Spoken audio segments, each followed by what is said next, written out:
I was sent with other magic students to the demon realm to reinforce the magical barriers between the realms. When we arrived at the location, everyone felt so much fear that they fled and abandoned the mission. I was the only one who didn't run away. I was alone to do all the work, and because of that, I couldn't even sleep for days. It was when I reached my limit that I decided I needed to create a way to maintain the barriers automatically. I began living in the forest near the site. I hunted to survive and to stay alive when high-rank creatures tried to make me their meal. After 3 years, I was already 9 years old and was able to master barrier magic at an unbelievable level. I could create shields and even form a barrier around a monster to trap it. At 12 years old, I was still living in the forest and doing my job of maintaining the barrier in the demonic realm. The colossal and terrible creatures were no longer strong enough to attack me. By the age of 15, I could create barriers and move them freely. Now I had a new way to attack. I remember thinking, dragon meat is incredibly delicious. Has any other human ever tasted this? That was how I became the greatest specialist in defensive magic. I was capable of creating barriers and walking upon them. I lived in this forest protecting the barriers for over 30 years. I needed to fulfill my mission. So our story truly begins now. When a hero gets beaten up by the Demon King, humans summon 100 mages.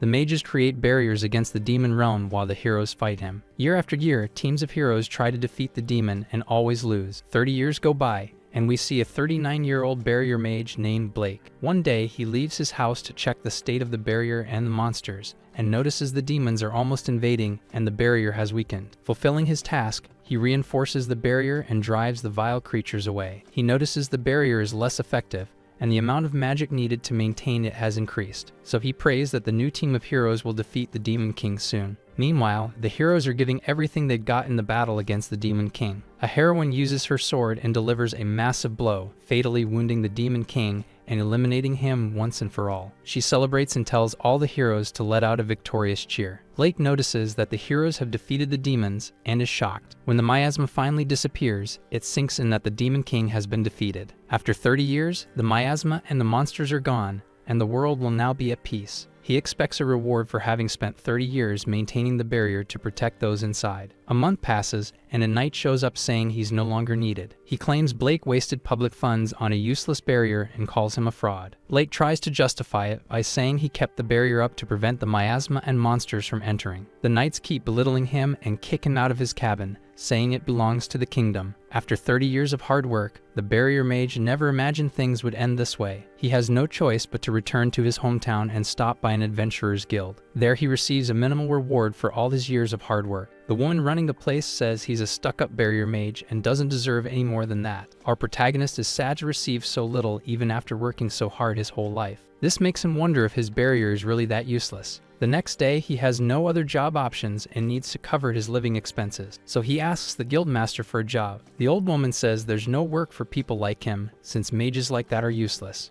The other adventurers mock him, saying he won't even find lousy jobs. They start laughing in his face for being a now useless barrier mage, until royal knights walk into the establishment looking for the mage named Blake. Our protagonist introduces himself as the barrier mage, and the royal knights ask him to accompany them to the royal capital on the heroine's orders. The adventurers who mocked him are shocked to see him summoned by the heroine. He apologizes for the hurry, and the royal knights quickly leave in the carriage toward the capital. Meanwhile, the guild adventurers consider apologizing, afraid they'll be punished. Our protagonist isn't used to this kind of comfort in a carriage. Thinking about being summoned by the heroine, he remembers having helped her once, and wonders if she remembers him from the day he saved her life. He finally arrives in Hendria, the royal capital of Niston. Noticing the city is huge, he's never seen so many people gathered in one place. As soon as he enters the royal castle, he feels out of place because it's so fancy. Alice, the 18-year-old heroine, is overjoyed the moment she sees Blake. The girl asks if he remembers the day he helped her on the front lines against the demons. She's really happy that he remembers that day when he helped her. Then she thanks him for saving her life that day, since she was far from her teammates. Blake gets embarrassed and doesn't know how to react to the compliments. Alice says the other heroes also want to see him, but they couldn't come because they were busy. Then she asks what he plans to do now that he must be in high demand for his work on the barrier. Our hero pretends he hasn't decided yet, but in truth, he's unemployed. Alice suggests he should join the Royal Mages. Gunther, the vice captain of the Royal Mages, says they are elite mages and barrier mages are not allowed in. Annoyed, the heroine says that thanks to the barrier mages, the monsters and miasma were held back. Gunther tells her not to exaggerate, since the monsters were afraid of the Royal Mages. That's why they didn't invade. He claims that the barrier only has power to block miasma, and that they could have dealt with it anyway. That makes Blake conclude that barrier mages are seen as useless by the public. But 30 years ago, everyone respected them, and now their reputation has fallen greatly. On top of that, the vice captain says Blake is already old, and they prefer to work with promising young talent. When he adds that Blake isn't even skilled, Alice wants to prove him wrong. Gunther says that can be proven if Blake is skilled enough to defeat him in combat. He adds that Blake is an old man and they can't just accept anyone like him. The heroine asks what he wants to do and says she believes Blake can beat Gunther in a duel. Suddenly, the protagonist accepts the duel against the vice captain of the 5th Division of Royal Mages. Answering the challenge, he actually didn't even want to fight this guy. Gunther reintroduces himself and makes a small fireball in his hand. He warns he doesn't want to hear any whining when the barrier mage gets eliminated, and then he launches a giant fireball at his opponent. All the royal mages think the battle is already over and expected as much from the vice captain. Convinced he won, Gunther says it was easy to defeat a mere barrier mage. But seeing something move, he asks who dares interrupt his moment of victory. And Blake stands up and asks when the actual trial is going to begin. Everyone is shocked to see he survived the vice captain's spell without a scratch. Gunther thinks it's impossible because he cast a spell meant to reduce the mage to ashes. Trying to understand how the old man survived, he thinks maybe he held back and prepares to cast a stronger spell. He tells the old man not to dodge if he really thinks he can withstand his magic. Our protagonist doesn't dodge and creates a barrier to block the incoming spell. Irritated, the vice captain hurls multiple fireballs to finish him off. The mages think that's overkill, since no one could survive such attacks. Our hero finds Gunther's magic far too weak. He wonders if the kid is still going easy on him. Convinced he's already won, Gunther is stunned to see that Blake is still alive. The vice captain can't believe it, since he thought he was dealing with a low-level barrier mage. He mocks him for only knowing how to create barriers, calling him useless because he can't attack. Telling him to strike back, Blake says he'll do it, though a bit embarrassed. Blake uses a barrier spell to attack and throws his enemy far away, hurting him badly. All the royal mages are shocked when the 5th Division's vice captain is sent flying. His enemy never thought it was possible to attack with a barrier. Our protagonist explains that he simply moved his barrier and smashed it into his opponent's face. Gunther says it makes no sense for a barrier to move, it should be static. A bit embarrassed, the barrier mage explains that after 30 years he got the hang of it. He asks if it counts as cheating since a barrier shouldn't be mobile. The royal mages think the barrier mage is outclassing Gunther as he's completely unharmed. With his ego wounded, the vice captain wonders how he's losing to such trash. And seeing the judgmental stares from the other royal mages, he knows he must win now. He creates a wall of fire behind our protagonist. Without even thinking much, Blake creates a barrier behind his back and blocks the attack, leaving all the royal mages stunned and Alice pleased. Disoriented, Gunther wonders if someone threw a rock at him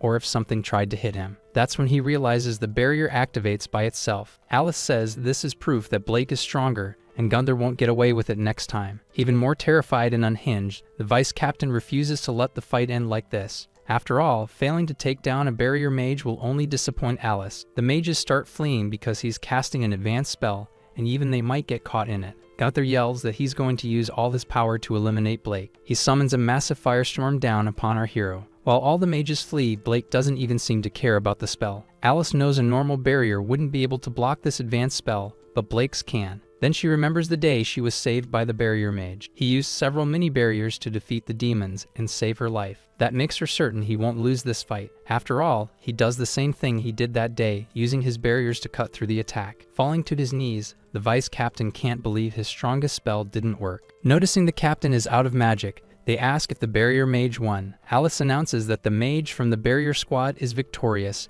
and that he can join the royal mages. She says he built barriers to protect the world for 30 years, and that is a tremendous feat. Gunther tries to argue, saying he wasn't alone and had other mages with him. One of the knights says that according to the reports, the other barrier mages didn't contribute. The vice captain is shocked to learn he acted alone during all those years. For many reasons, abandoning their duties or misusing funds, they gradually disappeared. So Blake maintained the barriers against the demon realm alone for 30 years. Now our protagonist understands why the barriers kept demanding more and more magic. His opponent thinks this is a lie, as the demon realm is bigger than the kingdom of Hendria. He finds it impossible that the old mage could have maintained a barrier of that scale by himself. Alice thinks Blake is proving to be even better than she expected. Suddenly, Captain Lancelot of the 1st Division arrives to understand what's going on. Lancelot is 29 years old and captain of the 1st Division of the Royal Mages. As the top leader, he's the head of the 1st Royal Mage Division, and most people there had never seen him before. He asks Vice Captain Gunther from this division to explain the recent events. Alice had recommended the barrier mage Blake to join the Royal Mage Squad, and Gunther doubted him. Lancelot understands that she then conducted a practical test, and he sees that Gunther from the 5th Division lost the duel. Trying to justify himself, Gunther says he held back and that it wouldn't have been right to go all out against a weak mage. The captain of the 1st Division tells him to stop with those pathetic excuses. After all, regardless of title,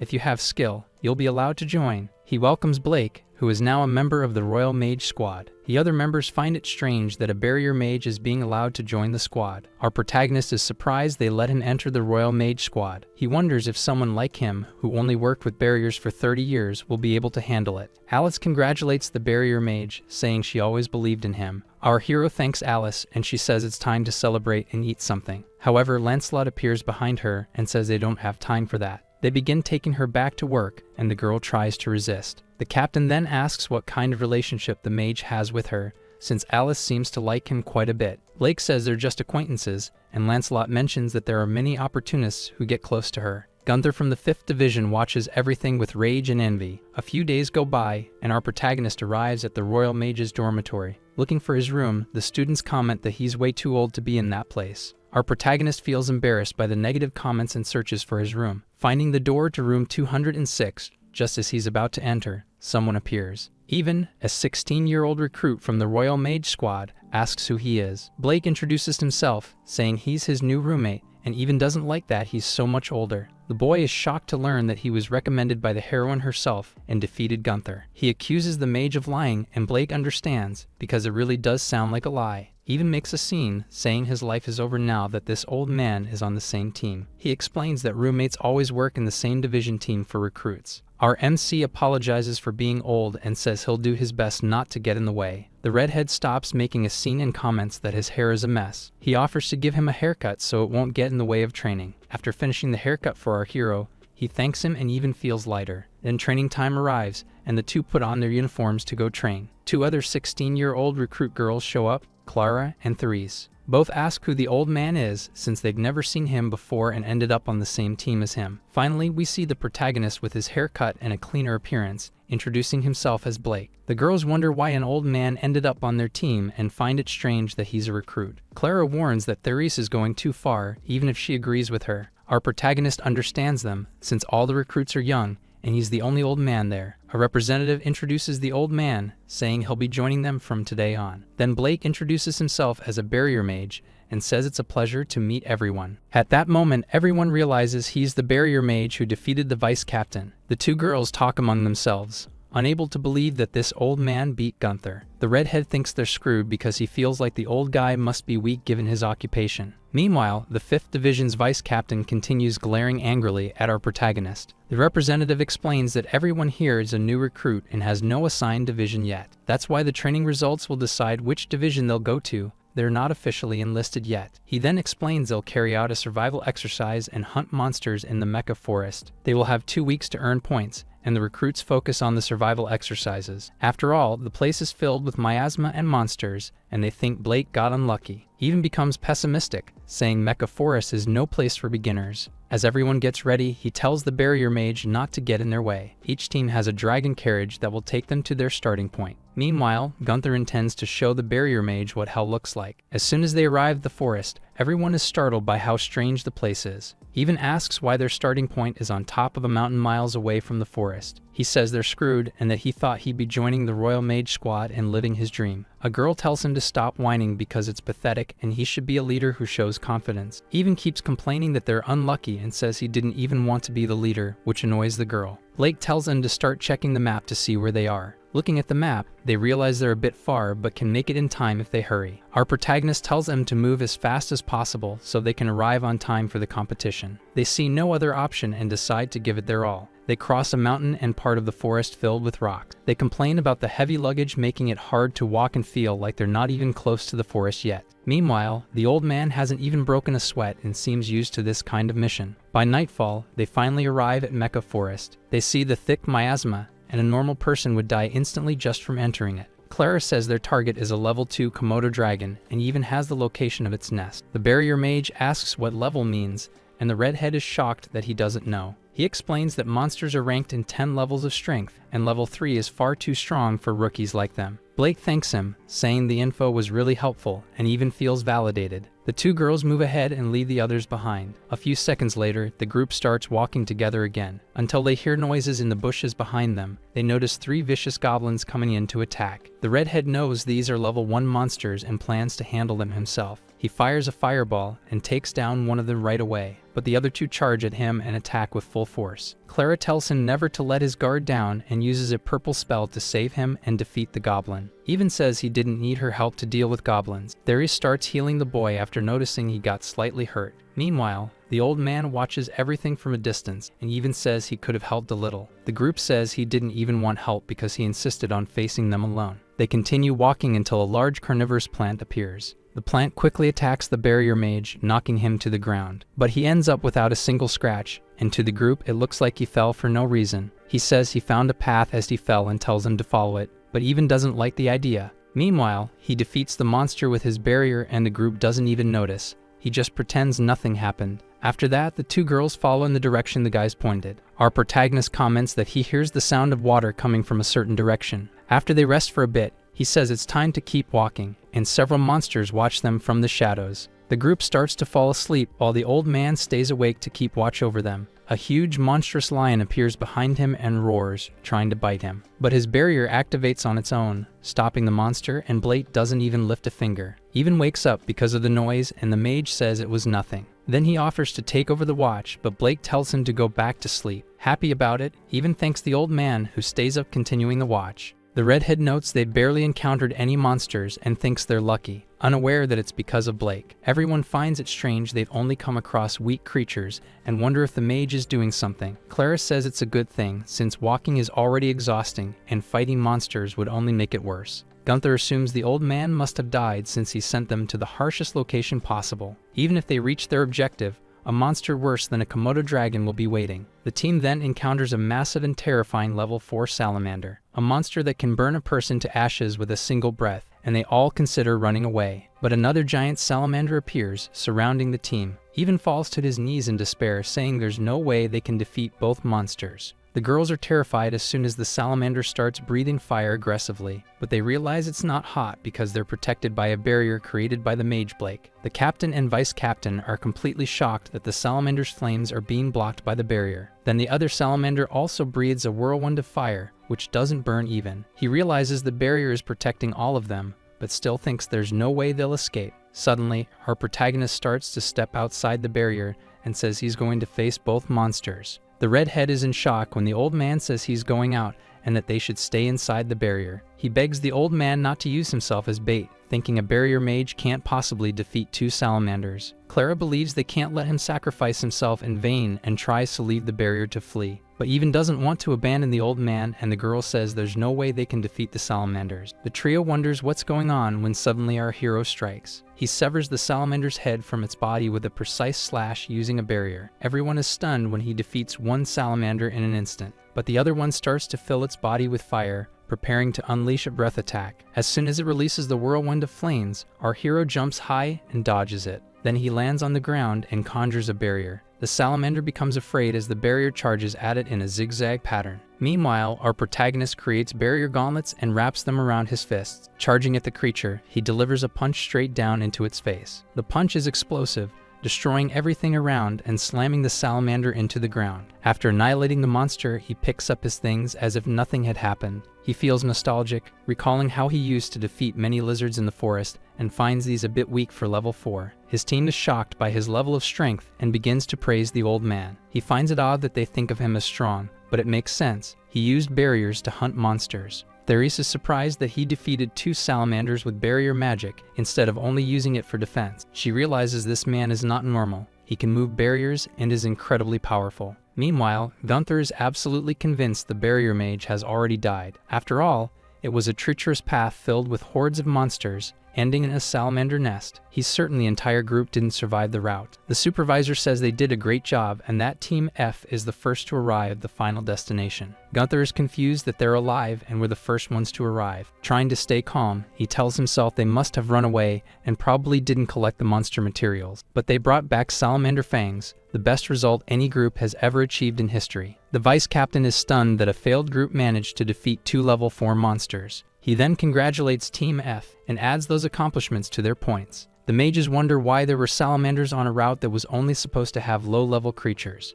Even can't believe they were the best, and Clara says it was all thanks to the old man. In addition to defeating the salamanders, Blake guided them back, and they wouldn't have made it without him. The old man said that's not true, because they overcame the obstacles together by working as a team. Even says he just gave a little help and didn't do much. And the team thanks the old man, saying he's a really cool guy. They admit they had more setbacks along the way than the other teams, and it felt like too much of a coincidence. Gunther feels full of hatred and doesn't want to let this go, wishing to take revenge on the barrier mage. A few days pass, and their training will now be in competition format. Even complains that there isn't much room, and they decide to move to the second area, where there are fewer people. The vice captain gives a sinister smile, as if he's planning something involving Blake. The old man and the redhead are about to start dueling. Meanwhile, Gunther says he'll be instructing the team, which makes them wonder why the vice captain personally came to their training field. He tells them to get into position and stop whispering, and says the barrier mage doesn't need to join. Gathering the trio and excluding the old man, he says the class is about to begin. A few seconds later, Fr0m is already on the ground, injured. Clara immediately begins healing her. Meanwhile,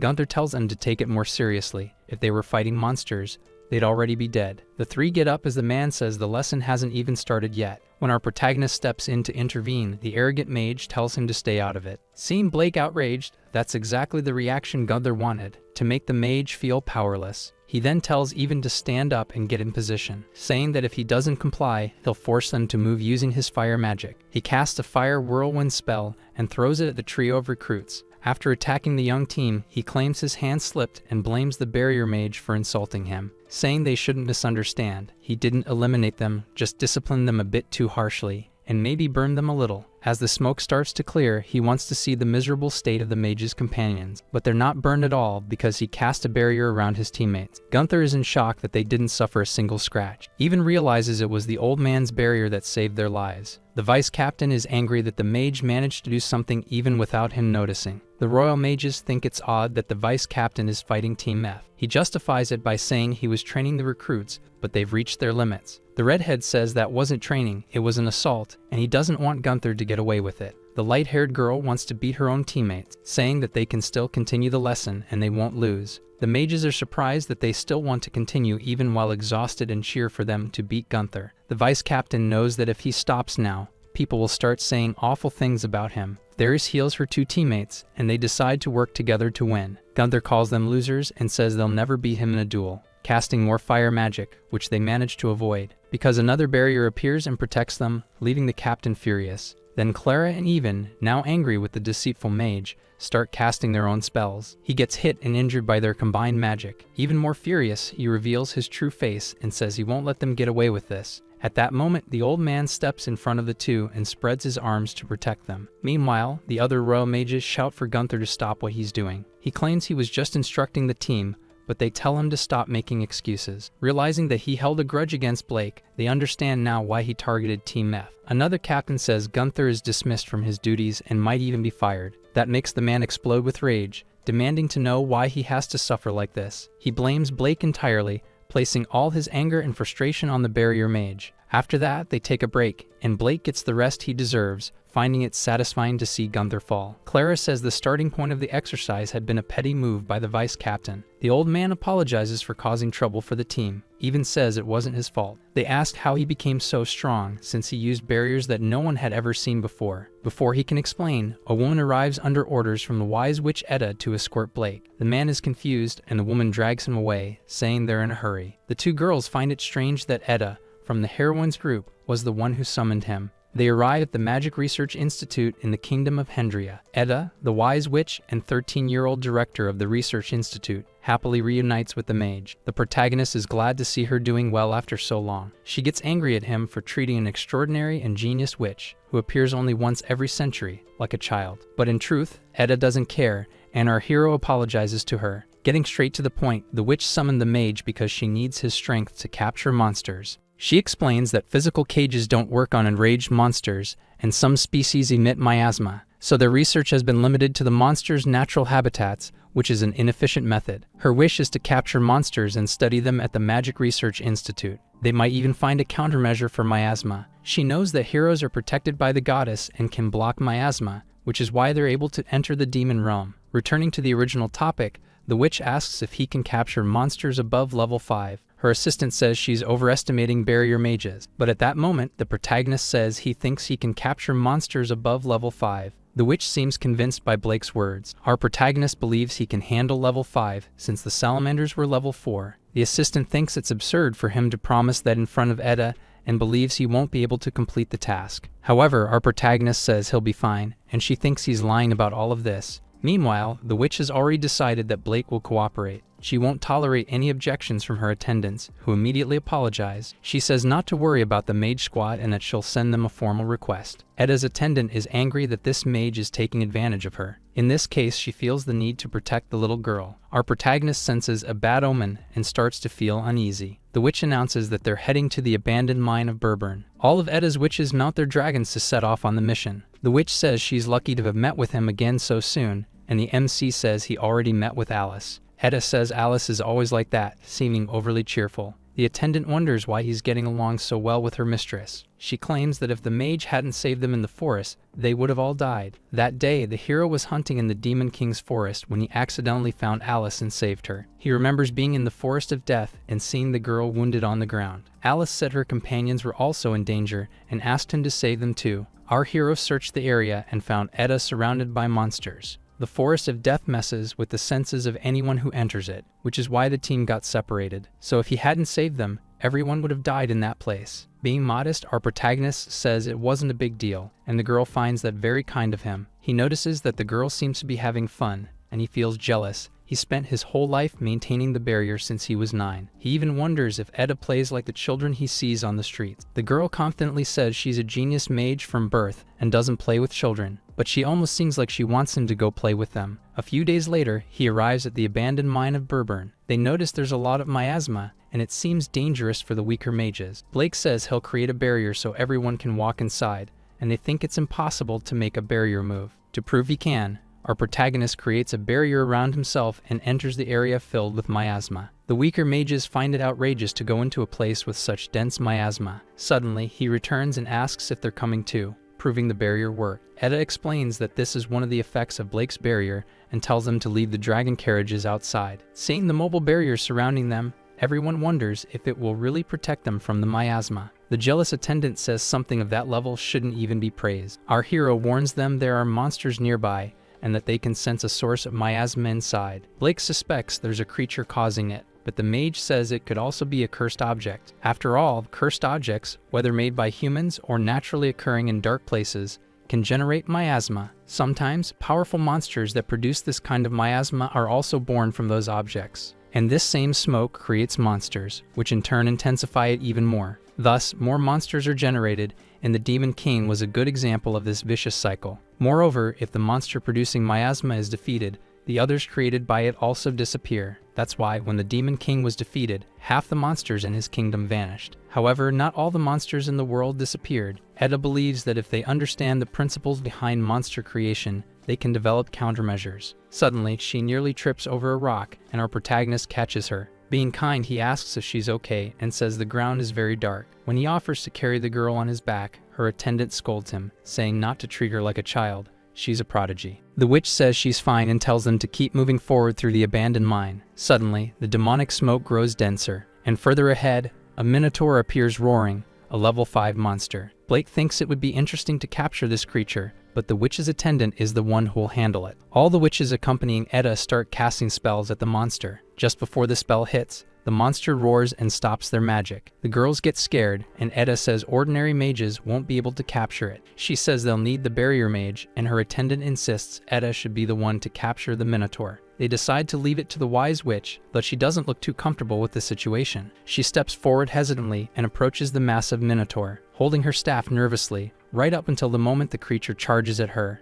Eda seems to be preparing a spell, and the monster is just about to strike her with its axe. Just as it's about to hit her, a barrier appears, saving her life. The other witches are shocked when a giant barrier surrounds the Minotaur. Realizing that the barrier mage Blake is the one maintaining it, they ask him not to interfere with Eda, but she quickly tells them to be quiet. She says they brought Blake to capture the creature, though she's afraid the barrier might break. However, a refined barrier can block and purify the miasma and weaken the monster. The weakest mage didn't know barriers could be so effective in suppressing a monster. Thus, a level 5 monster is rendered completely powerless, showing the level of Blake's barrier strength. Not even Eda, the wise witch, could do something like that. She announces to all her attendants that thanks to Blake, they were able to capture the monster and should now return. She states that the barrier mage saved them all and asks them to bring the monster along. Seeing the girl walk away upset, the protagonist seems to understand what's going through her mind. Moments later, she thanks her people for their work and says they can now study the monster's physiology. Using the large level 5 Minotaur as a reference, she finds barriers very convenient since they can easily move such a large body. She asks how long the barrier can be sustained, and he says that as long as he stays nearby, it can last forever. However, regular barriers tend to lose effect when the magic runs out, and the girl finds that a bit problematic. The attendant suggests recapturing the monster using Eda's magic instead. Our protagonist says he can solve the issue using a paper with a magical symbol. He explains that it's a magic circle he created to maintain demonic barriers, and it works automatically. The girl remembers seeing something similar in the demon realm, but she's never seen a magic circle like that. When she says the creator must be incredible, he thanks her, hinting that he's the one who made it. Our protagonist says he created that magic circle when he was 9 years old. 30 years ago, the miasma from the demon realm was destroying the entire continent, and they gathered many barrier mages. At first, they were trying to maintain the barrier manually, without leaving the site, so he created the magic circle. It only needed to be fueled with mana, and it could sustain itself for a long time, letting them rest and eat. So with 100 people maintaining the barrier with this magic, they were able to cover the entire demon realm. But in the end, only he was left taking care of the barriers. As a result, it drained a lot of his magic and was difficult to maintain alone. The witches acknowledged that he did something incredible and asked if he doesn't feel proud of that feat. Our hero prefers to leave that whole story aside for now and says he doesn't think it was that big of a deal. Then he moves on to activate the magic circle. As soon as he activates it, the barrier begins to sustain itself and keeps the Minotaur trapped. This process may last several hours, and he plans to stay nearby during the research. Eda thanks Mage Blake for his help. They then begin the research and analysis of the monster and the miasma. She assigns the mages to different roles in the research, and the protagonist stays through the entire process. After all the mages leave for home, Blake notices that Eda is the only one who stays behind. The girl says she prepared a room for him in the lab where he can go to sleep. She says she'll push the research forward quickly to protect the citizens from these threats. The protagonist wants to stay with her during the process, out of concern for Eda, even though she objects, but he says he's only worried the barrier might fail since it's the first time he's created an injectable barrier. The girl then allows him to do things his own way, and our protagonist proceeds accordingly. A week passes, with the Minotaur still trapped inside the barrier created by our mage. Our protagonist decides to step outside and talk to Eda's assistant. He doesn't want to interfere in their internal politics, but he asks why everyone leaves early except the witch. The girl says that since he's not from there, he shouldn't get involved. Blake says that Eda has been conducting the research alone all this time and asks if they're not going to help her. The girl replies that the witch is a genius and that ordinary people can't help her, not just in magic, but in research too. No one can keep up with the girl. That's why they try to do what's within their reach during working hours without getting in Eda's way. She suggests that the mage go home too since he can't help much anyway. As soon as he returns to the room, the 13-year-old witch has fallen asleep. Being kind, our protagonist takes off his coat and covers her. A few days later, the girl announces that it's break time. Everyone heads to the cafeteria while she eats alone. Blake says she should take a break instead of being holed up in the lab. Eda replies that she'll go to her room later and didn't want to keep him stuck in the lab. She then asks him not to worry about her and tells him to take a break too. Everyone goes to the cafeteria to eat a grand feast. Meanwhile, the witch is conducting research alone, deeply focused, with no one accompanying her. The research is at such a high level that no one understands what she's doing. They comment that she could have captured the monster by herself without the barrier mage. Her most loyal companion says that if they leave everything to her, it'll all work out. But our protagonist disagrees, and the mages get worked up about it. Blake says that constantly praising her and leaving everything on her shoulders isn't mature. She's still a child. The woman tells him to stop treating her like a child because she's the greatest genius in the kingdom's history. All the mages agree that while she looks like a child, she's already an adult and that he understands nothing about her. The protagonist agrees that she's a brilliant researcher and mage, more capable than most adults, but that doesn't change the fact that she's still a child who looks at others with envy. And during the fight with the Minotaur, she froze, because as brilliant as she is, she's also kind. That's why she acts the way adults expect her to. He says it's absurd for them to claim with such confidence that she's an adult. He asks if they've ever had an honest conversation with the witch to understand her feelings, or if they never actually wanted to help Edda. All the mages there are left speechless and decide to leave, lost in thought. At that moment, the witch appears with a sad and tired expression. Our protagonist tries to talk to her, but she turns away and leaves without saying anything. Later in his room, Blake hears a knock at the door. The 13-year-old witch enters and asks if they can talk for a moment. He prepares some coffee for the girl, and she apologizes for the inconvenience. Our hero wraps a blanket around her since it's cold, and she thanks him. She drinks the coffee in an innocent way. She apologizes for dragging him into her problems, and he admits that he got involved on his own. She says that at first, she was excited to work with the mages, but things changed later on, because everyone started calling her a genius, and everything became easier. But she knows they began doing the bare minimum and dumped all the work on her. It's always been that way. The people around her ended up changing because of her. They were just regular folks from a normal village. There were no nobles or mages in her family, only simple speech. Then she quickly learned to speak and later to walk. She learned to read from a book her parents had at home. Still very young, she became fascinated with magic and was already considered a genius. From that day on, she began receiving magic lessons. She quickly became an extraordinary mage with immense talent. Everyone started calling her a genius and a prodigy, expecting her to be independent. She was forced to act like an adult instead of a child and had to grow up very fast. For mages, research and combat are their life's mission. Soon, she began researching and training in combat at the age of 6, and she was very desperate at the time. She had to meet the expectations of her parents and everyone around, always being a genius, not a child. For that reason, she had to try to harden her heart, but deep down, she still feels sadness. Our protagonist realizes that she's also afraid of monsters. After all, when he saved Edda back then, they faced a Minotaur, and even at that time, she seemed quite scared. The girl says he's very observant for noticing that. After all, she really is afraid of facing creatures. When she was part of the heroine's team, the Vanguard fought monsters directly, and she stayed in support. But she's so afraid of monsters that she can't fight alone. And our protagonist understands. He's also afraid of fighting creatures. Even if he suppresses his fear during battle, he fought every day until fear lost its effect on him, so he could survive. The girl wanted to do the same, but Blake tells her she doesn't need to. She's fine the way she is. However, everyone wants her to be strong, stronger than most, and to be a genius. And she wants to do her best so she doesn't disappoint anyone and can defeat monsters. In the end, she's afraid of being abandoned, that her parents will see her as useless or talentless, that the people around her will stop thinking she's a genius and leave her because of that. She starts to panic, begging people not to abandon her, promising she'll be a genius and act like an adult, desperately pleading not to be left behind. At that moment, our protagonist gently strokes her head and says everything will be okay. He promises he'll never abandon the witch Edda. He says her life has been really hard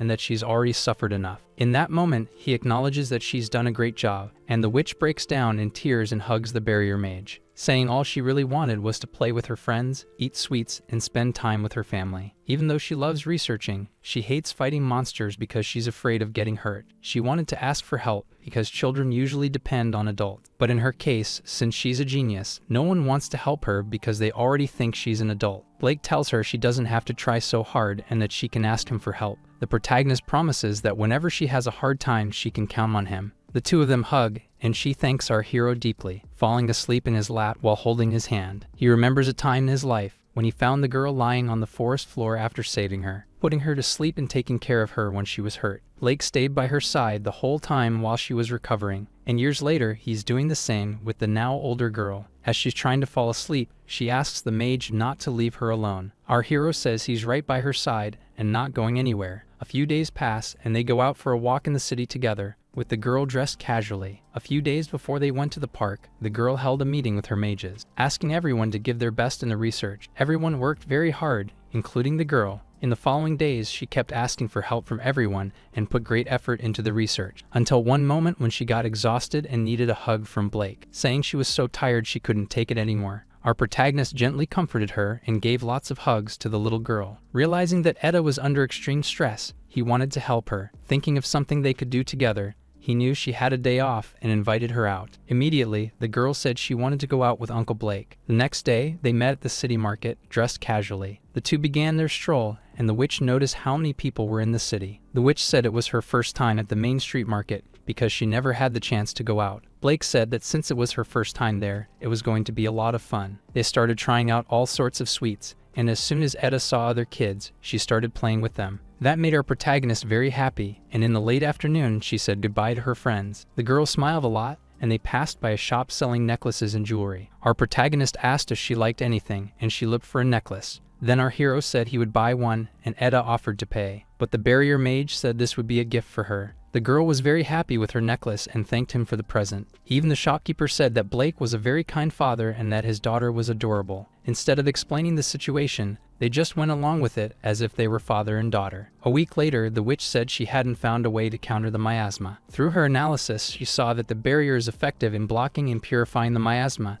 and plans to gather more barrier mages. The witch asked if she could count on Blake again, and he said yes. All the mages in the room apologized for having dumped everything on her and treating her like an adult. They had placed too much responsibility on a child and neglected their own work. They also admitted they were jealous of Blake, disrespected him a lot, and acted pridefully. They sincerely apologized and bowed before the two of them. Blake and the witch said it was all right and that they didn't mind those things. And she said that it's a problem for them to depend on her for everything, and that they should work harder. They apologized to Blake and said they now understood how important his barriers really are. They confessed that barrier magic is truly amazing. Etta asked why they were apologizing out of nowhere, and the woman said it was thanks to Blake. They had always felt like she wasn't doing well, and they knew it was partly their fault. But they hadn't had the courage to act and were afraid of confronting their own incompetence. After the mage scolded them and helped the witch smile again, that's when they apologized and admitted that Blake's techniques and personality are incredible. The 13-year-old witch said that she truly thinks Blake is an amazing person from the bottom of her heart.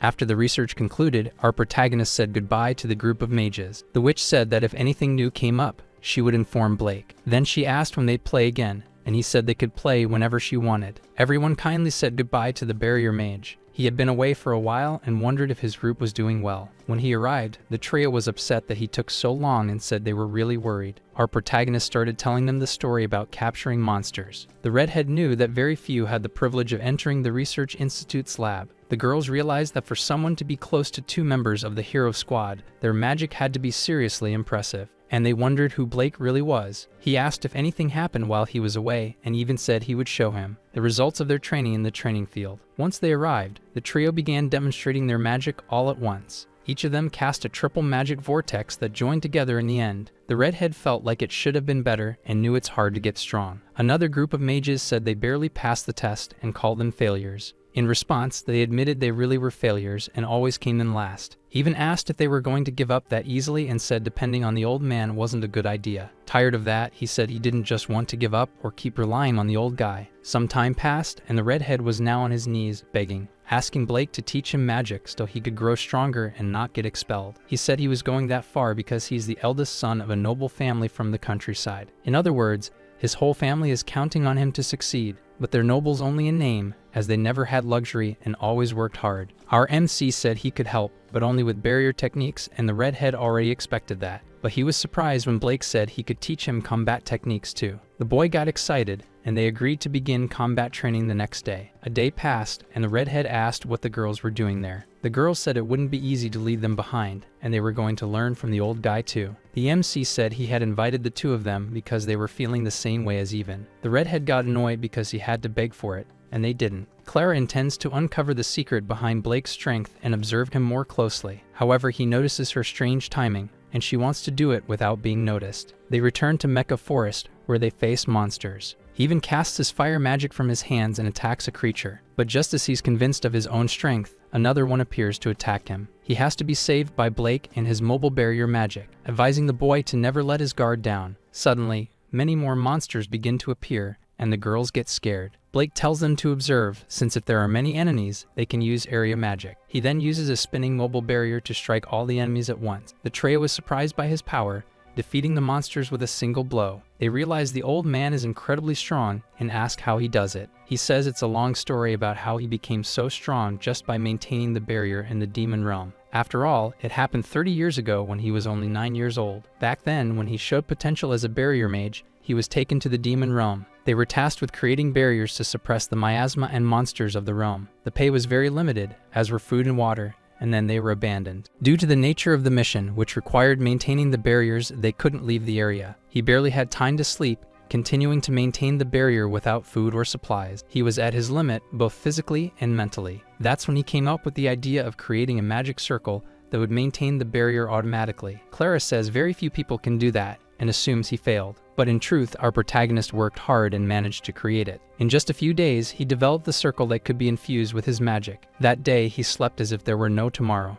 And a few days later, he gave his money to a merchant to deliver the barrier method to the other mages. He just needed to solve the problems of food and shelter, and asked to enter the forest to hunt. But it was full of monsters, and he had to run back. After all, the knights only delivered rations every few months. But after a while, even that came to an end. With no other choice, he had to venture into the forest again to find food, dodging monsters, gathering food from trees, and using his barrier spells. But it wasn't very rewarding, as the miasma was intense, and he had to purify the forest. With his current barrier techniques ineffective against monsters, he decided he needed to become stronger. From that point on, he began studying barrier techniques to find a solution. He trained hard and eventually succeeded in strengthening his barriers, managing to apply short-term restrictions and collect resources more easily. 3 years later, Blake was already 12 years old and entered the forest calmly, since his barriers had become refined, restricting most monsters for several minutes, and with the miasma purified, his magic had increased and he could feel his growth clearly. However, he still didn't have the ability to defeat monsters effectively. The barriers were sturdy, but he couldn't move them or use them for attacks. So he continued studying and searching for ways to make his barriers mobile. Thanks to his efforts, after 3 years of training, he could move them with ease. He named his new attack style Offensive Barrier Technique. Finally able to eat meat again, the food tasted much better. However, it was purified monster meat to remove the miasma. Soon he studied even more barrier techniques, including shape, properties, and rigidity, gaining elasticity, viscosity,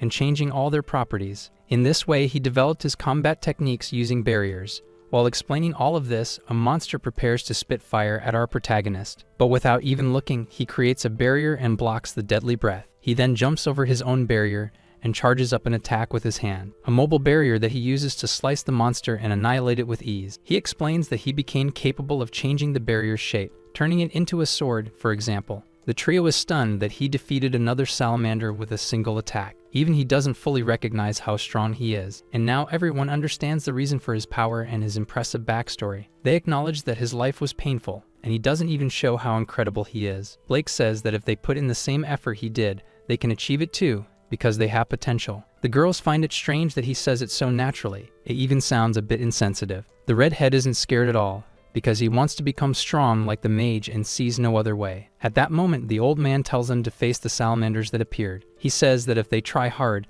he's sure they can defeat that monster. But the trio is terrified and says there's no chance they can defeat the salamander on their own. The mages start praising Captain Lancelot, saying he's very young and very skilled. They call him Lord Lancelot the Flawless. The captain says they're exaggerating because he makes mistakes, and the men call him humble. He notices the bureaucrats who only know how to flatter him, and his students say they're right and that he became captain by merit. Lancelot says they're overestimating him, and his students defend him, calling him modest. But deep down, he knows he's not that great, just someone with above-average talent. Lately, however, his magical abilities have stagnated. He no longer has any goals to pursue. After all, the main duty of the Royal Mage Squad is to maintain public order. Without the Demon King, he thinks it's hard for opportunities to fight powerful enemies to arise. Even though peace is wonderful, sometimes he wonders how long he'll have to live up to everyone's expectations. A bureaucrat says the nearby villages are being attacked by low-level monsters. Lancelot knows he must create a training center for recruits and thinks about who will participate.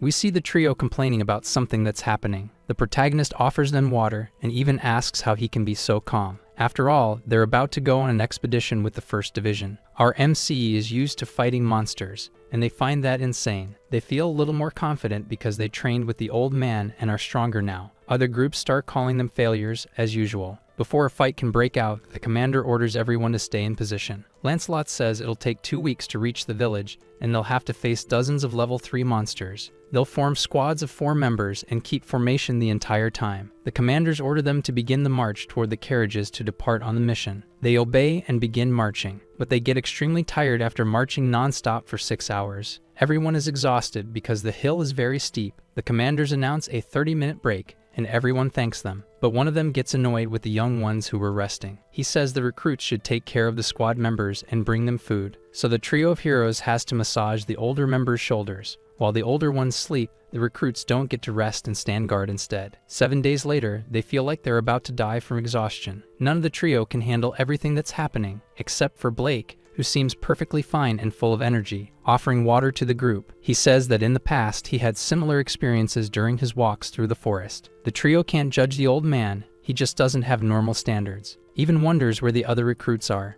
The commanders say they ran off a long time ago. They say the trio is doing very well, since most recruits run away within the first few days. A jerk commander asks if Blake is the one who got in through Alice's recommendation. Then they mock him for being a middle-aged barrier mage. The redhead defends him, saying he got in through merit and they don't know how strong he really is. The commanders say the trio has become too full of themselves and has stopped respecting their superiors. Just when it looks like a fight is about to break out, Lancelot steps in to intervene and stop it. He asks the trio to stay out of trouble, and they thank him for stepping in. The commander can't believe he defeated Gunther and assumes he must be hiding his true strength. 14 days pass, and they finally arrive at a village destroyed by evil beings. A man says the villages have been constantly attacked by creatures. Crying, he says he knows where the monster's lair is and begs them to defeat them. Outside, we see the trio completely exhausted while Lancelot talks to the villager. Our hero returns and even apologizes for leaving the group leadership to him. The squad leaders start gathering to hear the commander's words. Lancelot states that the village chief is lying to them. Things are burned, but he saw no women and suspects they're being threatened by demons. Everyone is surprised by Lancelot's ability to see through the truth so quickly. He tells them not to consume anything from the village and knows the creatures will attack while they sleep. No one dares oppose the captain's plan to ambush the monsters, but our hero actually raises an objection and lifts his hand to offer an idea. The commanders tell recruit Blake to stop acting full of himself and to respect Lancelot's decision. But the captain tells them to cut it out, saying he doesn't care if he's a recruit or not. He wants to hear the man's opinion. Our protagonist thinks they won't be able to rescue the hostages who were captured with the current strategy. But the captain says he doesn't know where the enemies are, and Blake intends to search for them until nightfall. The others don't believe it will work since time is short and the villagers won't help. Blake says it's possible to track the monsters using his barrier detection techniques. He explains that this barrier detects targets within a certain perimeter. By turning the barrier into particles, he can register the movements of anything that touches it. This way, he can detect not only people and monsters, but anything with a physical form. The commanders think he's lying because, to them, barrier techniques are useless. To prove it works, he says there are two people behind him drinking water and yawning. They're shocked and think it was all staged with the barrier mage. Lancelot decides to let their squad locate the monster's hideout and rescue the hostages. The others believe that even if the recruits go on the offensive, it won't change the situation. However, the captain declares that the operation will begin at night. As night falls, the protagonist's group walks through the forest in search of the hideout. Even is happy that Lancelot gave such an important task to recruits like them. Theris thinks the captain doesn't actually believe they'll succeed, and they ask if the old man can really find the monsters. He says he can, but the range isn't very large, so they'll need to walk for a while. The team finds the old man abnormal for his age, and is no longer even surprised. Clara thinks this trio is amazing, and the barrier techniques are very powerful. But every time she's with him, she feels anxious and her heart beats fast. Meanwhile, the royal mages are sleeping in their cabins, and monsters begin to invade their rooms, ready to injure them. 3 vicious creatures reach Lancelot's bed and try to strike him with a knife. Before they can land a blow, the captain hurls them away with his magic. Realizing they're level 3 lizardmen, he thinks they're underestimating him. The other mages gather to attack the lizardmen and support their captain. At that moment, level 4 orcs also appeared to make things harder. They begin attacking furiously, hitting and injuring the royal mages. The mages start to panic from the orcs' furious attacks, but Lancelot shows up and attacks them with his fire spell, eliminating the threat. He continues searching for more monsters to strike down. His subordinates thank their captain, but then a level 6 orc lord appears, and they're terrified. They believe it's not the kind of enemy they can defeat due to its high level. At that moment, the captain steps in, and they say Lancelot is invincible. Taking the lead, he jumps over the giant orc and prepares 2 spells. Casting both simultaneously, he attacks the orc and the goblins at the same time. Once his extremely powerful magic fades, nothing remains of the monsters. He lands on the ground, and everyone comments on how incredible the captain is. Seeing that the monsters are organized, he knows there's a commander behind them. Suddenly, something starts to emerge, and they wonder what it is and begin to feel afraid. Meanwhile, the group enters a mine and finds the women being held hostage. They rescue all of them, who are eternally grateful. Our protagonist notices something strange and heads toward it. Suddenly, a massive and intelligent orc begins speaking to Lancelot, asking if he feels oppressed in the presence of the great Barbarossa. The royal mages realize he's a level 8 being and believe their captain will win. The giant orc soon tries to attack the squad of royal mages with his weapon. Lancelot used a lot of magic in the previous battles and can only cast one more high-level spell. He can't afford to miss. The royal mages are confident their captain won't lose and will defeat the giant monster. Dodging several of the monster's strikes, the captain is focused, thinking of himself as invincible, until suddenly, one blow lands and sends him flying, leaving everyone scared. The gigantic monster declares this will be the end of Captain Lancelot. When he hits the ground, he destroys everything with his massive weapon, but the monster becomes frightened when he sees a magical barrier that protected and saved him. The one who created the barrier was Blake, our protagonist. The barrier mage says he arrived just in time, and the royal mages are shocked that he was able to stop the giant axe attack. Then he asks Lancelot if he wants him to heal his injuries. He casts a spell to heal the captain's wounds. Lancelot realizes it's sacred magic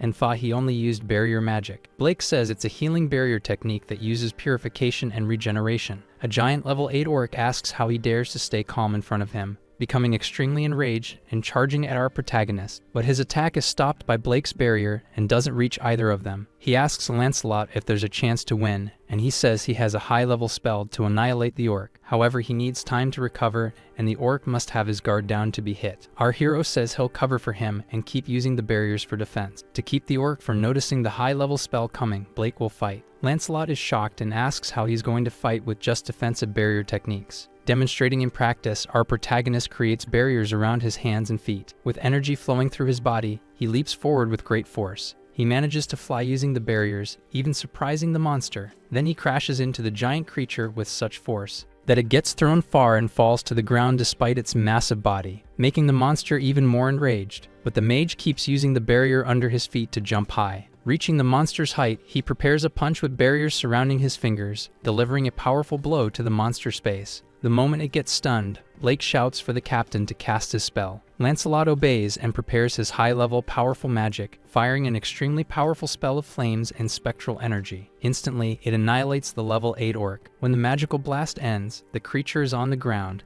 completely burned and wounded. Everyone celebrates the giant's defeat and had expected no less from the captain. Lancelot, exhausted, says they somehow managed it. Before he can fall unconscious, our hero grabs him by the arm and praises his magic, saying it was incredible, and the captain returns the compliment. However, everyone only acknowledges Captain Lancelot's effort and not Blake's. They say he would have won easily if Blake hadn't interfered and accuse him of stealing the glory. Lancelot tells them to stop with those comments because without him, he wouldn't have won. Even so, our hero says the captain could have won without him, actually. He explains that the captain is human. He's not perfect or invincible. No matter how strong he is, he's still mortal, and his comrades should fight alongside him. The royal mages ask if he's mocking the captain. The protagonist gets angry and says he knows what it's like to fight alone, and now knows the peace of having people by his side. He also acknowledges that no human is perfect, and the captain is human too. The royal mages get irritated and walk away offended. Soon after, the hostages were safely returned to the village. The village chief admitted he was being threatened and asked for their forgiveness. The identity of the giant red bird remains unknown, and many questions still linger. After that, they returned to the royal capital. The trio had been away from home for a long time and were exhausted. At that moment, someone calls out to our hero to talk. Lancelot invites him to the bar and apologizes for the sudden invitation. For the first time, someone invited Blake out to eat, and he's happy about it. The captain says it's the first time he's invited a friend to do something like that. They stop being formal and call each other by their real names. The two make a toast to being just two ordinary men. They toast again for being two imperfect people. After that, the two spend hours laughing and having fun at the bar like true friends. Back in the royal capital, our protagonist has a day off and walks the streets alone. A lot has happened recently, and he's unsure what will come next. Thanks to the heroine Alice, who has now entered his life, he knows he needs to thank her. And meanwhile, a hooded person runs after him, bumping into our hero and quickly apologizing afterward. Blake asks if she's hurt, and suddenly the girl grabs his hand, leading the mage somewhere he still doesn't know. The royal knights are searching for the girl who's on the run. They wonder where she went and start searching for her. The two hide, and she apologizes for dragging him like that. He realizes it's the heroine Alice who's fleeing from the persistent guards. The girl says she heard about his recent achievements and that it's been a long time since they last saw each other. Blake says he didn't do anything special and asks why Alice is being chased. Excited, the girl says she's running away from work. Preparations to celebrate the fall of the Demon King and other events she's forced to attend. She has to meet thousands of important people. In addition, she has to respond to letters and handle important bureaucratic documents. Our hero imagines that must be very difficult. Hedda and the others are going too, but they don't have nearly as much work as Alice, who's overwhelmed. That's why she ran away from her responsibilities and isn't thinking about the consequences. Blake understands that Alice needed a change of pace to calm down. He then asks if the heroine wants to go out with him to clear her mind. Since she's done so much for him, he wants to thank her properly. Without thinking twice, the girl accepts our hero's invitation. She didn't know a place like this existed so close to the royal capital, and it turns out to be Alice's favorite spot. Blake asks if he can intrude on the personal space Alice comes to when she wants to be alone, and she allows it. She then takes out several foods from her lunchbox for them to share. Our hero is impressed by the sandwiches she made. He asks why there are 2 sandwiches, but she doesn't explain. They quickly start eating, and our protagonist compliments the taste of the food she made. He says she's a great cook, and Alice says she's very domestic despite being a heroine. Our protagonist doesn't find that strange at all. Alice explains that before becoming a heroine, she was just a regular girl living in a simple village. Just an ordinary girl, good at housework, with no special powers. Until one day, she received a revelation and the blessing of the goddess Altria. From that day on, she became a heroine, one who received visions on how to defeat the Demon King. She underwent harsh training to become a warrior. She had never even held a sword before that and ended up with blisters on her hands. She admits it's amazing that she got strong so quickly and found swordsmanship fun. She figures it must be talent, and Blake agrees she got very strong in a short time. Alice says the training was tough, the enemies were very strong, and she had few companions. After trying very hard, the girl managed to find a way to defeat the Demon King. She says there are few monsters now, and the greatest threat is already gone. Now there is peace, and everyone can smile, but she's still a heroine. Blake says he's just an old mage who spent 30 years making barriers and knows nothing about the world. Alice asks why he's suddenly putting himself down like that. Even someone like him has beliefs in things only he can do. Our protagonist confesses that he wants to protect Alice. He kept placing barriers in the demon realm to protect everyone, and the same applies to her. Alice is a heroine and the strongest human in the world, and she asks if he still wants to protect her. Blake doesn't care if she's a heroine. He wants to protect Alice as a person. To him, Alice is a wonderful, caring, and hardworking girl. The girl doesn't even know how to react to so many compliments from the mage. She simply thanks him and confesses she's frustrated with everything. After she leaves, she thanks our protagonist for the wonderful day she had, then says they can go somewhere else together again. After she says goodbye, we see someone spying on our hero. Gunther, the former vice captain of the 5th Division, cursing and hoping the protagonist dies. A royal mage says Gunther will be transferred to the Mabel region. He becomes furious about being demoted and insults the man, who justifies it by saying Gunther abused his authority and acted with extreme misconduct, even causing trouble in the training unit. This royal mage says he's reached his limit and won't cover for him anymore. Even after all the benefits he gave this mage, he now feels betrayed by him. The man says forming a team with him was a mistake, and he never imagined he'd be so foolish, telling him to start over at the border of the next kingdom. The former vice captain becomes furious for being sent away, reacting negatively and aggressively, venting his rage with kicks. Everyone around him gives him dirty looks, and he feels deeply humiliated. The royal mages of the capital find it amusing what he did to himself and how disgracefully it ended. Completely enraged, Gunther unleashes a fire spell while cursing the mages. The next day, he's fired from his position by a higher-ranking mage. He tries to justify himself by saying he holds a high noble rank, but the man says he should be in prison and should be thankful he's only being dismissed. Saying he was once essential to the country, Gunther wonders why he's being treated this way. Falling to his knees on the street, people ignore him and slam the door in his face. He thinks that Alice, the heroine, might understand his worth. After all, he fell in love with her at first sight when they fought side by side and aimed for the position of captain. He thought she might notice his charm, until Blake showed up and the girl completely forgot about Gunther. That made him feel a lot of envy and jealousy, and he calls Blake the root of all evil. He keeps wondering where Alice is so he can talk to her, until he found the heroine on the street alongside the barrier mage. Before he could be happy to see them, he came face to face with his archenemy. Watching the two of them, he wondered why this was happening. After all, he believed he was the one who should be there going out with the warrior. and so his dream of marrying her and living a life by her side was shattered. That made him feel deep rage toward the barrier mage, wishing for his death. He concludes that he should annihilate Blake and take Alice for himself, saying that the heroine belonged to him from the very beginning. Inside the royal capital, all the recruits were standing in formation, with all the units assembled in one place and all the people gathered. They all showed up to celebrate the Demon King's subjugation ceremony. He was going to announce the assigned positions, starting with the main gate guard of the unit, then the one in charge of escorting Lady Alice and her team of heroes. The group hopes to be part of the escort team, and some time later he finishes announcing all the roles. The red-haired boy wonders why all the royal mages are staring at them, until Clara realizes that they are part of the team that will escort Alice and the heroes. Everyone is shocked to learn that they are part of this team. The royal mages don't like the idea of recruits doing the escorting. Lancelot quickly says it was a personal recommendation from Alice herself. They performed admirably during the monster attack. Blake has the achievement of defeating Lord Gunther and has the trust of Alice and Edda. Everyone agrees that he's truly strong enough to fight alongside the captain. The captain declares that this is the final decision and orders them to fulfill their respective duties, and the mages obey him. Surprised, the quartet arrives in front of the heroine's room. Even feels like he's going to throw up from so much nervousness. The girls find it unpleasant and tell him to hold it in, but they're all trembling from anxiety, and they have no choice but to enter the room. As soon as they enter,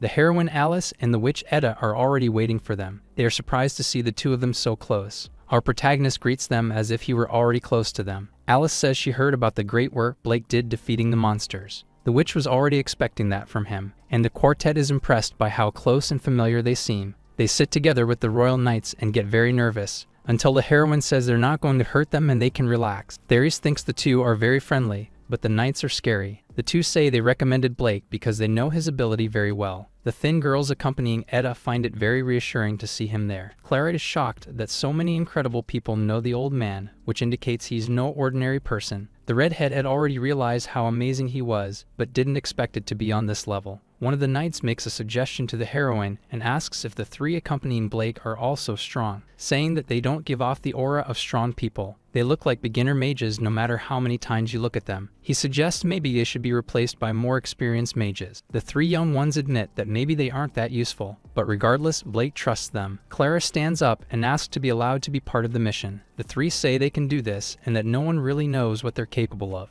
The royal knight asks if they can take a test with him, so the three stand in front of him in an arena. He says the rules are simple. If they land a single hit on him, they win, and the royal knight won't use magic, putting himself at a disadvantage. The three don't like the way he looks down on them. Annoyed, the redhead tells him not to make that face and prepares a fire spell. The three prepare their spells and attack the royal mage together. After all three are on the ground, he asks if it's already over. Even is shocked that he dodged all their magic. This royal knight claims to have been trained by Lady Walburga, and says he wouldn't lose to mages like them. Walburga was part of the vanguard of Heroes of the Holy Sword, a genius in the art of swordsmanship. She has a lot of experience fighting mages, and there's no chance of defeating her. The royal knight can't entrust the escort duty to powerless humans. He asks how many days are left until the ceremony, and Alice says there are 3 weeks. Blake asks if they would be accepted as part of the team if they got stronger on their own. The royal knight says he will evaluate them 3 days before the ceremony and decide then. Our hero asks what they should do,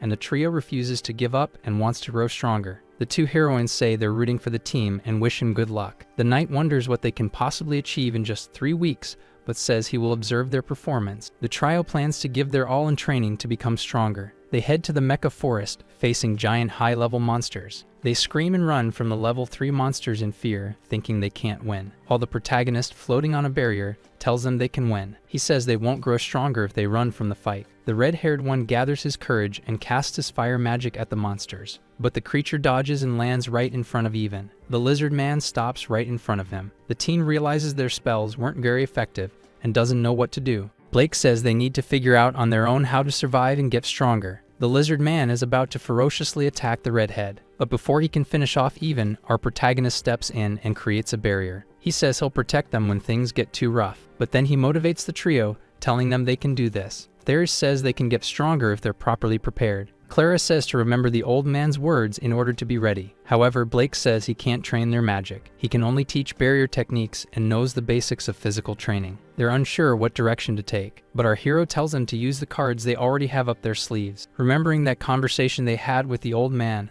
they understand what to do now. which is to improve their physical skills through magic. So when the next attack from the lizard man comes, the girl easily dodges it. Then the redhead hits him with fire using his spell. For the first time, it seems to work, and the lizard gets a bit burned. Theory shows up, telling the creature not to get distracted, already casting her spell. It's completely effective and annihilates the level 3 monster. The trio is overjoyed by the victory and decides to stick to that formation. Our protagonist acknowledges that by fighting together, they multiply their strength, especially if they get along, they'll grow even stronger together. On the second day of training, the protagonist has them climb a mountain to improve their stamina and strength. On the third day, they start to understand their own capabilities and use spells in new ways like healing. Several days pass, and they begin to greatly improve the quality of their spells. Then 3 days before the ceremony, the Royal Knight announces that the evaluation will be held again. Even is determined to act differently this time and not lose. As soon as the Royal Knight sees they're overly confident, he wonders if Blake encouraged them. But he sees no value in false confidence. After all,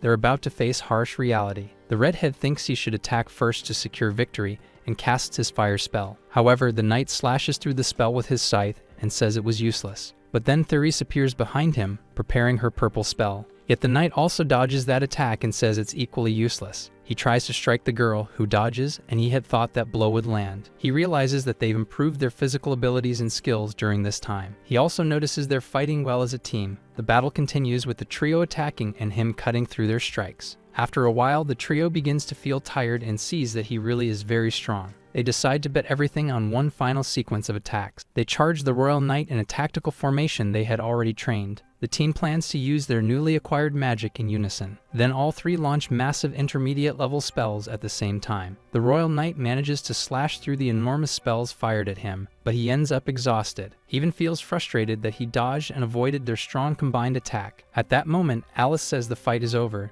and they feel drained of magic and sense that they've lost. Blake tells them they should be proud because they've gotten stronger in just 3 weeks. The knight walks up to them and says they passed the test, even though they lost. With a crack in his armor, he says it was an impressive spell. Kneeling before them, he says they've become noticeably stronger in 3 weeks. He says they'll do well in the escort mission, and the old man is proud of them. The trio is very happy to receive this in return for their hard work. Alice notices that they have a master-disciple type of relationship. She believes that with Blake's team, the ceremony will go smoothly. However, the witch knows there will still be some rumors and hopes everything goes without trouble. Meanwhile, we see the sickly Gunther walking the streets looking terrible. At last, the day of the Demon King's subjugation ceremony arrives. Everyone in the city celebrates and cheers as the hero team passes by in carriages. The trio of young ones is amazed by the size of the crowd and know they must escort the heroine properly. Blake notices that Alice's companions are in a dragon-drawn carriage behind them. Suddenly, the heroine arrives and wants to talk to our protagonist. However, he believes they must now focus on their job. At this moment, he feels they cannot afford to give any chance for failure. After all, in the words of the Royal Knight, the heroine and her companions are living targets. He comments that there have been many repeated attempts to kidnap or eliminate the heroes. That's why the group exists, to protect the lives of all of them. Blake knows they must be more vigilant than usual. Meanwhile, the former vice captain of the 5th Division watches everything from the crowd, burning with hatred for our protagonist and wanting to annihilate him, until he suddenly starts running toward the carriage carrying the heroes. Then everyone notices that the frenzied person is Gunther. All the royal soldiers rush toward him, showing no mercy if he tries to resist. He frantically repeats that Alice will be his and that he will eliminate Blake. The royal guards charge him, and he sets them on fire with his magic. The public is terrified by the flames of his spell, and everyone notices that he's a mage. The wise witch appears behind him and casts a water spell. She soothes the burns of the royal soldier. The group of young ones charges him and restrains the man with their bare hands. He starts getting furious, but he can't resist and collapses to the ground, cursing and ranting against Blake and the heroes, saying that if Alice won't be his, he'll burn everything with his magic. At that moment, he throws a torrent of flames in the direction of the heroine, but before it can hit her, our hero protects her with a barrier. This makes Gunther even angrier at the barrier mage. Our hero appears alongside the heroines, subduing the former vice captain. Alice asks why he's doing this, and Gunther says he wants her by his side. He says he loves the heroine just like the day they confessed their feelings. However, the girl says they barely ever talked, and that conversation never happened. As he's taken away by the guards, he insists that they talked a lot. Then he keeps shouting that he wants her love back. The witch knows he can't distinguish delusions from reality. Alice says she never dated anyone because she has no time for romance. At that moment, the 13-year-old witch speaks to the crowd and tells them the madman has been arrested and everything is fine now. All the citizens calm down thanks to the presence of the heroes. They continue their journey, happy to have good mages escorting them. They praise Blake for casting a barrier and saving Alice. They also say the trio is very skilled and that they were useful. Blake says people see them as dropouts, but they are excellent. They just haven't realized yet how much potential they have. As the young ones arrive at the castle, they're impressed by how luxurious it is, especially the redhead, who gets extremely excited by the wealth of the place. Blake says they were invited by the heroes, and there's a good reason to be happy. Clara points out they're drawing a lot of attention and should calm down a bit. Alice and the witch suddenly appear, asking if they're enjoying the ceremony. The two girls are extremely well dressed for the Demon King's subjugation ceremony. Everyone praises the two girls, including our protagonist, who says they look wonderful. Alice and Etta get embarrassed and thank the old man for the compliment. Lancelot appears and says that Blake has done very well so far. However, he says that his team has done much better than him. The team thinks he's just being modest, but even becomes full of himself. Blake also praises Clara's healing abilities, and she gets shy from the compliment. Alice asks when they became so close to Captain Lancelot, saying it's unexpected. Everyone continues chatting and having fun, as well as eating well and drinking. However, the high-status guests don't seem to like the team who are listening to the heroes. Blake even feels uncomfortable in the presence of the crowd. Then comes the question, where are the other heroes, Val and Rua Hermina? The witch says that Walburga is not participating in the ceremony, and Hermina is currently busy. Our protagonist only wanted to greet the heroes. Then music starts playing to begin the ball's dance. Because of that, Alice invites our protagonist to dance. Blake says he's never danced before, but ends up joining the heroine in a dance. She tells him to just follow her steps and everything will be fine. They dance gloriously and beautifully. The other girls feel a bit envious, while Even thinks it's all very amusing. Next, the barrier mage invites the wise witch to dance. She accepts right away, and they also dance cutely. Alice notices that Captain Lancelot is smiling. The captain is surprised by how his own behavior has changed after meeting the barrier mage. The heroine thinks he's a special person who's influencing everyone around him for the better. They also comment that Gunther was influenced in a bad way by him, though he's a despicable person. They ask what's going to happen to him, and the captain says he's being taken to the guillotine, saying that his obsession led him to that point and that it's not Alice's fault. A few days pass and the ceremony comes to an end. Our protagonist says that after the ceremony,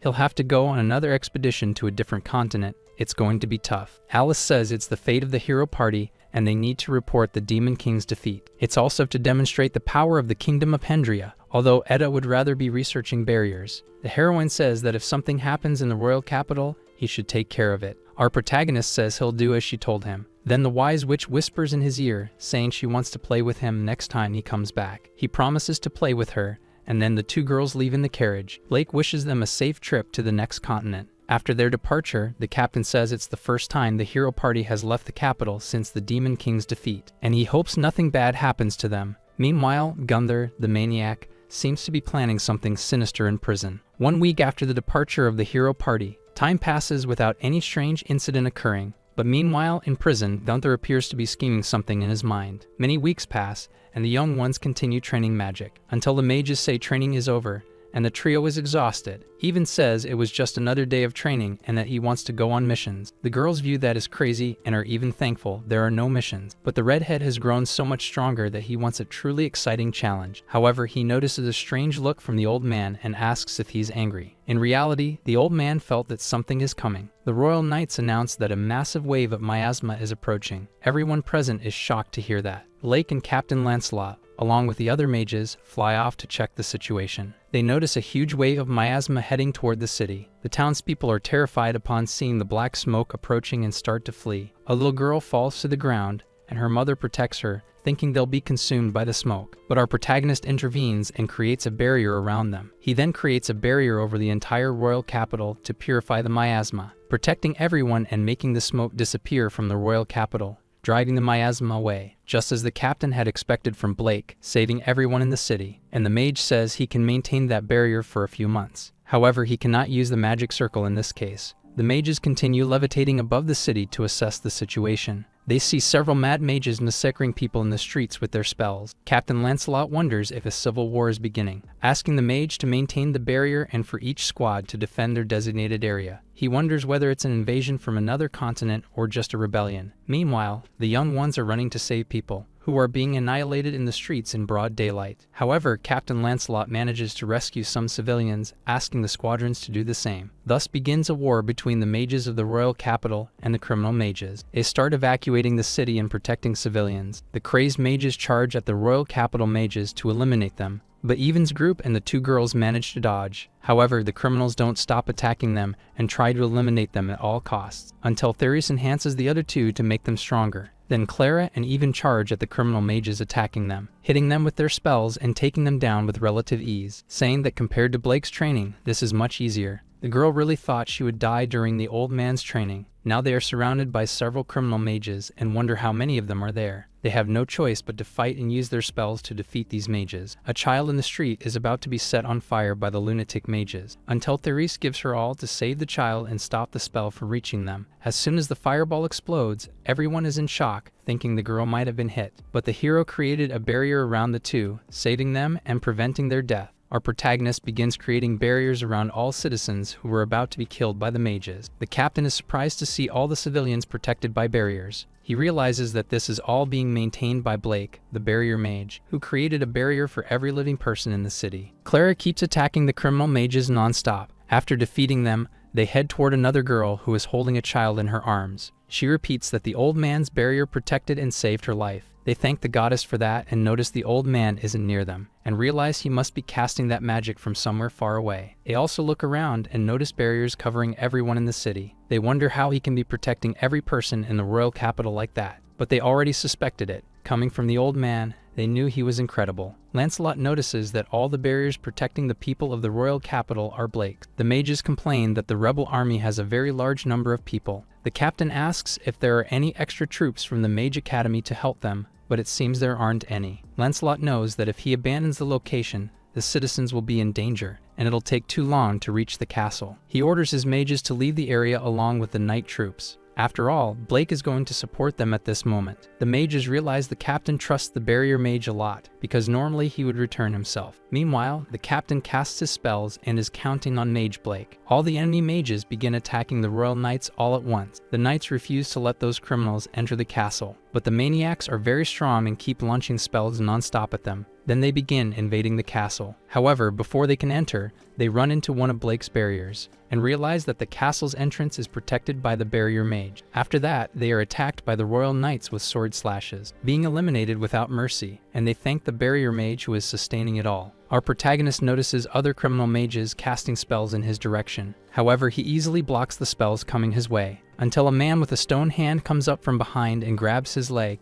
catching him off guard. As soon as he falls to the ground, one of the barriers vanishes, and the man who did it notices he doesn't have a single scratch. Then he comes face to face with Gunther and realizes that this rebellion was started by him. The villain asks how he dares speak to a high-ranking and noble mage like him, declaring and shouting that he will annihilate our protagonist. Then he says he lost his composure and claims he is a noble knight. Blake asks if he's not supposed to be in prison, and the villain says he had supporters who got him out. However, he doesn't explain how it happened. After all, he intends to annihilate Blake and sees no need to explain anything. Our hero asks why he's doing this, and the villain says it's all because of the barrier mage, who's a worthless person. He says it's his fault he got fired and sent to prison beyond the border. And on top of that, he took his beloved Alice with him. All of this got in his way, so it's the barrier mage's fault. But the protagonist asks him if this isn't just karma. After all, if he had done the right things, he wouldn't be in such a pitiful situation. Besides, he says that Alice never saw him as a lover. That starts to seriously enrage the former royal vice captain. While our hero tells him to stop blaming others for ruining his own life, the man enters a frenzy and says he's going to burn our hero until nothing remains. It doesn't matter how strong he is, he's maintaining too many barriers at once and won't be able to handle Gunther. Besides, they're all experienced fighters. At last, the maniac will fulfill his revenge and eliminate the protagonist. Together with his rebel mages, they start launching spells with full force at the barrier mage. Gunther celebrates that he'll finally be able to annihilate the protagonist. They launch a group attack with his rebel mages, but our hero easily defends with one hand, creating a barrier. Immediately, the criminal orders them to cast more magic to break his barrier. Some of the mages go after him,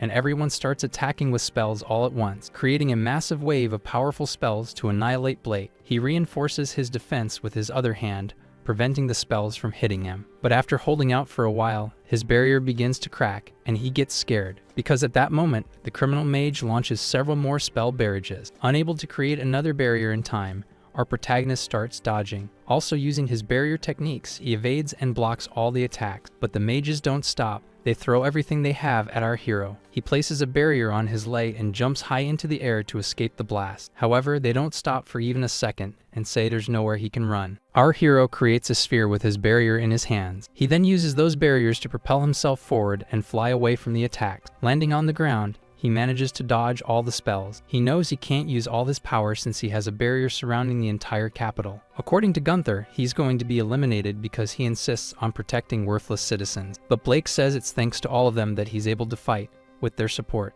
The criminal mage gets irritated by that nonsense and attacks him again with everything he has. But our hero dodges and prepares a counterattack. He charges straight at the rebel mages and strikes them with his barriers, taking down several of them at once with ease, leaving their leader afraid. Our protagonist explains that this is a mobile barrier. He says his barriers have both offensive and defensive variations, including a barrier technique that can heal people. His enemy goes insane and asks where he gets so much magical power from. After all, barrier techniques are supposed to be only for defense, and only a holy mage can heal. He says it's not right that he can do all this with barrier techniques, but our protagonist tries to explain that he trained hard to be able to do this. The villain gets angry and tries to attack him once more. But before he can act, our protagonist moves faster and takes down the remaining rebel mages, leaving the villain alone and afraid as Blake radiates immense power. With a threatening look, our hero says that Gunther is the last one standing, and he asks why he doesn't just surrender already. But the enemy has an ace up his sleeve and pulls out a purple crystal. He then places it in his mouth and swallows it.